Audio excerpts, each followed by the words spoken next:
नमस्कार मित्रांनो, मी नरसिंह भोरे, संपादक आरोग्य दूत न्यूज. आजची बातमी अतिशय दुःखद आणि मन हेलावून टाकणारी आहे.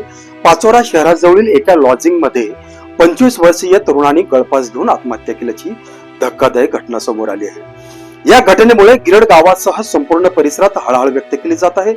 मिळालेल्या माहितीनुसार दिनांक 28 मे 2026 रोजी दुपारी 12 वाजेच्या सुमारास ही घटना घडली. मयत तरुणाचं नाव आहे रवींद्र संजय मोरे, वय 25 वर्ष, राहणार गिरड, तालुका पाचोरा असे आहे.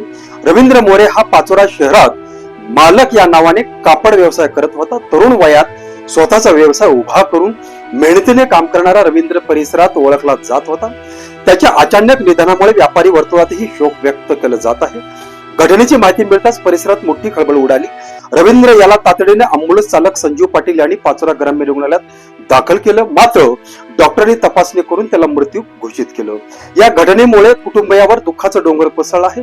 घरातील तरुण, मेहनती आणि भविष्यासाठी स्वप्न पाहणारा मुलगा अचानक अशा अवस्थेत गेल्याने आईचा आक्रोश पाहून अनेकांचे डोळे पाणवले.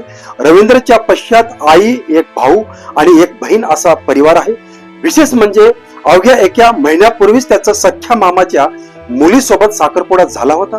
घरात लग्नाची तयारी, आनंदाचं वातावरण आणि भविष्यातील स्वप्न रंगत असतानाच अचानक घडलेल्या या घटनेने सर्वांनाच मोठा धक्का बसला आहे. दरम्यान या मूर्तीबाबत नातेवाईकांकडून संशय व्यक्त केला जात असल्याची माहिती समोर येत आहे. ही घटना नेमकी आत्महत्या आहे की यामागे दुसरं काही कारण आहे? कोणाचा दबाव होता का कोणत्या मानसिक तणावातून हा निर्णय घेतला गेला की यामागे काही वेगळं रहस्य दडलं आहे? असे अनेक प्रश्न आता उपस्थित होत आहेत.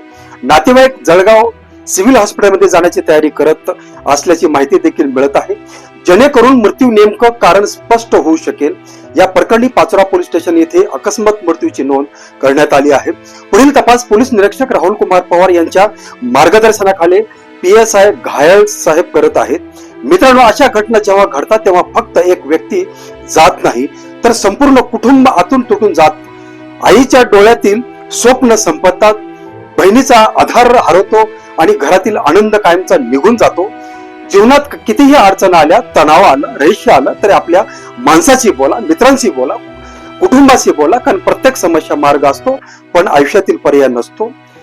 या प्रकरणाचं खरं कारण काय आहे या पोलीस तपासानंतरच स्पष्ट होणार आहे. तोपर्यंत कोणताही अफवा पसरू नका आणि पोलिसांच्या तपासाला सहकार्य करा. या दुःखद घटनेबद्दल तुमचं मत काय आहे ते कमेंट मध्ये नक्की सांगा आणि अशाच विश्वासार्ह बातम्यासाठी आरोग्य दूत न्यूजला सबस्क्राईब करायला विसरू नका. धन्यवाद.